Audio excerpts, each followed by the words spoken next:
বন্ধুরা আবারও চলে এসে আপনাদের সামনে একটা লোভনীয় রেসিপি নিয়ে আজকে বিরিয়ানি করে দেখাবো। তার জন্য আজকে আমি একটা গামলা বসিয়ে দিয়েছি, এখানে গরম জল করে নিয়েছি। গরম জলের উপর দিয়ে দিলাম নুন, পাতিলেবু আর 2-4টে এলাচ, আর সাথে দিয়ে দিলাম সাদা তেল। আধ ঘন্টার মতো চালটা ভিজিয়ে রেখেছিলাম, চালটা আমি এখন গামলার উপর দিয়ে দিলাম। বন্ধুরা এখন দেওয়া হয়ে গেছে চালটা, তার উপরে আমি 10 মিনিটের জন্য একটু ঢাকা দিয়ে দেবো, কারণ চালটাকে আমার খুব শক্ত অবস্থায় নামাতে হবে। আর এদিকে আমি আলু কেটে নিয়েছি চিকেনের জন্য। আলুগুলোকে আমি 80% সেদ্ধ করে নেব।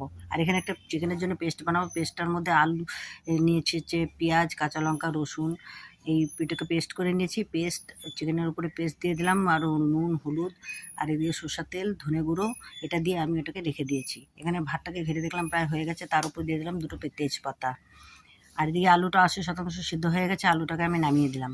এখানে চিকেনটার উপরে যে মশলাটা রেখেছিলাম সেটাকে আমি ভালো করে মাখিয়ে নিলাম। মাখিয়ে নিয়ে আমি 10 মিনিটের জন্য চিকেনটাকে ঢেকে দিলাম। এখন আমি কড়াতে দিয়ে দিলাম সাদা তেল। তেলের মধ্যে আমি ভেজে নেবো বেরেস্তা। তার জন্য দিলাম কিছু পরিমাণ কাটা পেঁয়াজ। এখন পেঁয়াজটাকে আমি লাল করে ভেজে নেব। আর বন্ধুরা এখানে আমি চিকেনের উপরে একটু দিয়ে দিলাম সামান্য পরিমাণ একটু পাতিলেবু রস। আর দেখুন আমি ভাতগুলো যে নামিয়েছি 2টো পাত্রে ঢেলে নিয়েছি।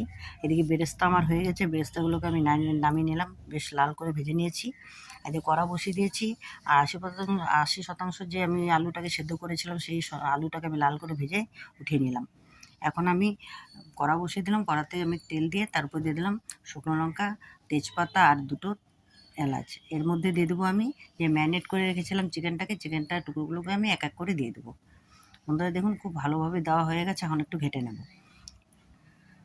এর উপরে দিয়ে দিলাম একটু সামান্য পরিমাণে কাশ্মীরি লাল লঙ্কার গুঁড়ো। এখন আমি চিকেনটাকে ঢেকে নেব। আর এর উপরে আমি দিয়ে দিলাম সামান্য পরিমাণ টক দই। টক দইয়ের সঙ্গে আর সামান্য পরিমাণ একটু চিনি, এটার সাথে এটাকে মিশিয়ে নেব। চিকেনের সাথে মেশানো হয়ে গেছে। আর দিয়ে দিলাম সামান্য পরিমাণ একটু গরম মশলা।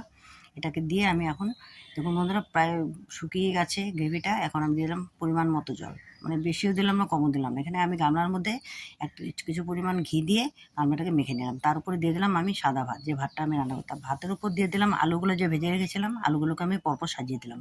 তার উপরে দিলাম কিছু পরিমাণ আরও ভাত।